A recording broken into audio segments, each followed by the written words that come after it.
Gajapati police जिलार तीनोटी थाना अंचल police को चकमा देखाई वयस्क दंपति मानक रास्त सुनागहना लुटि नहीं चली जाता घटनार पर्दाफाश कर गजपति पुलिस सफल होता गजपति एसपी जतेन्द्र कुमार पंडा आज एक सांबादिक सम्मेलन में सूचना देते। चलित वर्ष जनवरी मासरू मे मास मध्य गजपति जिलार तीनोटी थाना गुरांडी थाना तीनोटी मकदमा पारलाखेमुंडी थाना गोटे और काशीनगर थाना गोटे एभली मोट 5टी मकदमा रुजु कर तदंत जारी रही। तदंत को नहीं पारलाखेमुंडी एसडीपीओ श्री नायक प्रत्यक्ष तत्वावधान में 2टी टीम गठन कर गोटे टीम गुरांडी थाना अधिकारी आउ गोटे टीम पारलाखेमुंडी थाना अधिकारी प्रशांत कुमार भूपति नेतृत्व में गठन कर तदंत को सक्रिय कर एमानक साइबर सेल पक्षर समस्त प्रकार साहाय्य सहयोग जोगाई दि जाउथिला बोली एसपी जतेन्द्र कुमार पंडा सांबादिक सम्मेलन में सूचना देइछन्ति। परिशेष में गजपति पुलिस मोस्ट वांटेड लुटेरा आंध्र प्रदेश श्रीकाकुलम जिला मंजूसा थाना अंतर्गत सिंधीपुड़ी ग्रामर बासिंदा वर्तमान पारलाखेमुंडी सहर बड़ ब्राह्मण साई निज भौणी संगे रोकथिबा लुटेरा उपारुली नवीन कुमार बयस 28 वर्ष आज पुलिस घर गिरफ कर एसपी श्री पंडा कहते गिरफ होता नवीन पाखर सुनार मंगलसूत्र 2 हल सुनार पुषतालु नुआ और पुराणा मिसे मोट 5टी सुना चेन एभली मोट 73.15 ग्राम सुना गहना जबत कर गोटे hero Honda glamour AP30J9 9699 आइको 5G mobile phone जबत कर गजपति एसपी जतेन्द्र कुमार पंडा सामाजिक सम्मेलन में सूचना देते। स्वामी देहांत होता स्वामी थिबा समय से गोटे छोट झील को मात्र 3 दिन झीटी को से निजे पाली लालन पालन करुले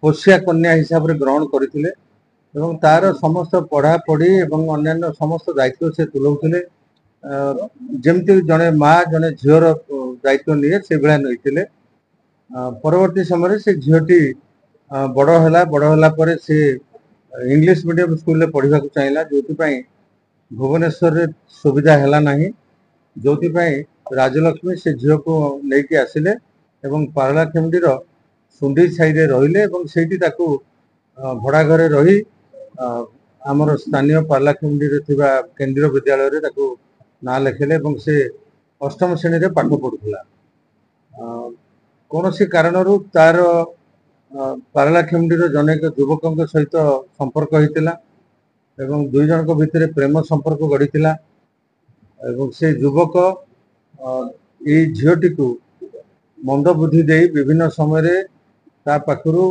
ये महिला सुना गहना टंका पैसा ये सब को आनिबारे से झीटी को लगे आणुले एमती समय है से माने गोटे समय से छोट झील एवं तार जी तथाकथित प्रेमिक उभय योजना कले जे राजलक्ष्मी करम को केमती आम रास्तार हटईदबा जद्वारा आमर आम भितर रही संपर्क से बहुत समय जो झील को गाड़ी मद दौरान से असंतुष्ट थिला एवं तांकर जहाँ प्रॉपर्टी थिला सुना गहना टंका पैसा ये सब को मध्य आम पाइपर 2 जन कथबार्ता है परे से माने गत 29 तारीख दिन 29 एप्रिल दिन से माने 2 जन मध्य कथबार्ता होते चैटिंग मध्यम एवं तांकु सहयोग करथिले दिनेश साहू बोली पारलाखेमुंडीर आउ जने युवक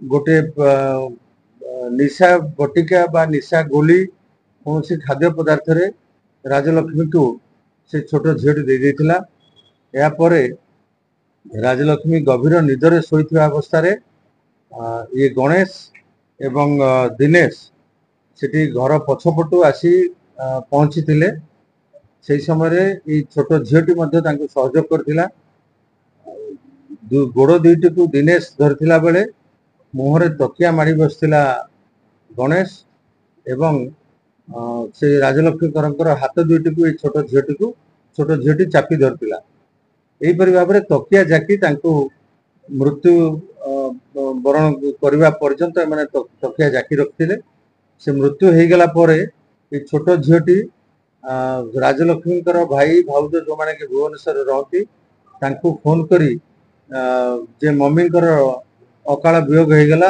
हार्ट अटैक रे डेथ हो गला ତେଣୁ ସେମାନେ ଏଇ କଥାକୁ ବିଶ୍ୱାସ କରିନେଲେ ଯେ ହାର୍ଟ ଆଟାକ୍ ହେଇଥାଇପାରେ, କାହିଁକି ନା ସେ ହୃଦରୋଗ ପାଇଁ ମଧ୍ୟ ମେଡିସିନ ଖାଉଥିଲେ ଏବଂ ଚିକିତ୍ସା ହେଉଥିଲେ। ପରେ ପରେ ସେମାନେ ଭୁବନେଶ୍ୱର ପହଞ୍ଚିଥିଲେ ଏବଂ ଡେଡ ବଡିକୁ ଡାକ୍ତରଖାନାକୁ ନିଆଯାଇଥିଲା। ଡାକ୍ତରଖାନାରେ ଡାକ୍ତରଙ୍କ ପାଖରେ ଅତି ଭାବ ବିହ୍ୱଳ ଭାବରେ ଯୋଉ ଭଳିଆ ଆକ୍ଟିଂ କରିଥିଲା ଝିଅଟି, ଡାକ୍ତର ମଧ୍ୟ କିଛି ବୁଝି ପାରିନଥିଲେ ଏବଂ ଝିଅର କଥାଟିକୁ ବିଶ୍ୱାସ କରିଥିଲେ। ପରେ ସେମାନେ ରାଜଲକ୍ଷ୍ମୀଙ୍କ ଶବକୁ ତାଙ୍କ ପରିବାର ଲୋକଙ୍କ ସହିତ ଇଏ ଗଣେଶ ଏବଂ ଏଇ ଛୋଟ ଝିଅ ଏମାନେ ଭୁବନେଶ୍ୱର ପର୍ଯ୍ୟନ୍ତ ଯାଇଥିଲେ। ଭୁବନେଶ୍ୱରରୁ ପୁରୀ ଯାଇ ପୁରୀ ସ୍ୱର୍ଗଦ୍ୱାରରେ ସତ୍କାର କରିଦେଇଥିଲେ। ପରବର୍ତ୍ତୀ ସମୟରେ ତାଙ୍କର ରାଜଲକ୍ଷ୍ମୀଙ୍କର ମୃତ୍ୟୁ ବାବଦରେ ତାଙ୍କ ପରିବାର ଲୋକଙ୍କ ସନ୍ଦେହ ହୋଇଥିଲା। ସନ୍ଦେହ ହେଲା ପରେ ଗତ 14 ମେରେ ସେମାନେ ଆସି ପାରଳାଖେମୁଣ୍ଡି ଥାନାରେ ଲିଖିତ ଅଭିଯୋଗ କରିଥିଲେ। ତାକୁ ବେସ୍ କରିକି ଆମର ଇନଭେଷ୍ଟିଗେସନ ହେଲା ଏବଂ ଇନଭେଷ୍ଟିଗେସନରେ ଆମେ ଜାଣିବାକୁ ପାଇଲୁ ଗଣେଶ, ଦିନେଶ ଏବଂ ଏଇ ଛୋଟ ଝିଅ 3 ଜଣ ରାଜଲକ୍ଷ୍ମୀକରଙ୍କୁ 29 ଏପ୍ରିଲ ଦିନ ତକିଆ ଜାକି ମାରି ଦେଇଥିଲେ ଏବଂ ତାଙ୍କର ସୁନା ଗହଣା ଏସବୁକୁ ମଧ୍ୟ ସେମାନେ ନେଇଯାଇଥିଲେ। ତାକୁ ମନପୁରମ ଗୋଲ୍ଡ ଲୋନ୍ ପାଇବା ପାଇଁ ସେଠି ମଧ୍ୟ ଲୋନରେ ପକେଇ କିଛି ଟଙ୍କା ପାଇଥିଲେ। ଏହା ବ୍ୟତୀତ ଆଉ କିଛି ସୁନାକୁ ଅନ୍ୟ ଜାଗାରେ ମଧ୍ୟ ବନ୍ଧା ରଖି ସେମାନେ ପଇସା ଆଣିଛନ୍ତି। ଏ ସବୁ ତଦନ୍ତ ବର୍ତ୍ତମାନ ଜାରି ରହିଛି। ତାଙ୍କର ରାଜଲକ୍ଷ୍ମୀକରଙ୍କର ପ୍ରାୟ 26 ଗ୍ରାମ ଓଜନର ସୁନା ଅଳଙ୍କାରକୁ ଆମେ ଏବେ ସୁଦ୍ଧା ଜବତ କରିପାରିଛୁ ଏବଂ ଅନ୍ୟାନ୍ୟ ଅଳଙ୍କାର ଯୋଉଠି ଅଛି ସେ ସବୁ ତଥ୍ୟ ମଧ୍ୟ ଆମ ପାଖରେ ଅଛି। ସେ ସବୁ ଆମେ ବହୁତ ଜଲ୍ଦି ସେ ସବୁ ମଧ୍ୟ ରିକଭରି କରିବୁ। এই ଘଟଣାରେ ଗଣେଶ ରଥ ଏବଂ ଦିନେଶ ସାହୁଙ୍କୁ ଆଜି ଗିରଫ କରାଯାଇଛି। ତାଙ୍କୁ କୋର୍ଟ ଚାଲାଣ କରାଯିବ। ଆଉ ଯୋଉ ସିସିଏଲ ଅଛନ୍ତି ସେ ଛୋଟ ଝିଅ ତାଙ୍କ ପାଇଁ ମଧ୍ୟ ଆଇନର ବ୍ୟବସ୍ଥା ଅନୁଯାୟୀ ଯାହା ଆବଶ୍ୟକ ଆମେ ତାକୁ କରିବୁ। ହଁ, এই ଘଟଣାର ସିନ୍ ରିକ୍ରିଏସନ କରାଯାଇଥିଲା ଏବଂ ଘଟଣାସ୍ଥଳରେ ମୋଦଲା ଗଣେଶ ଏବଂ ଦିନେଶ କିଭଳି ଭାବରେ ରାଜଲକ୍ଷ୍ମୀଙ୍କୁ ମାରିଥିଲେ ତାର ସେମାନେ ଦେଖେଇଥିଲେ। ସିନ୍ ରିକ୍ରିଏସନ ବେଳେ ସେମାନେ ଆମକୁ ଦେଖେଇଥିଲେ ଏବଂ ଆଜି ସେ 2 ଜଣଙ୍କୁ ଆମେ କୋର୍ଟ ଚାଲାଣ କରୁଛୁ ଏବଂ ଯୋଉ ସିସିଏଲ ଅଛନ୍ତି ତାଙ୍କ ବିରୁଦ୍ଧରେ ମଧ୍ୟ ଯାହା ଆଇନଗତ କାର୍ଯ୍ୟାନୁଷ୍ଠାନ ଅଛି ତାହା ନିଆଯିବ।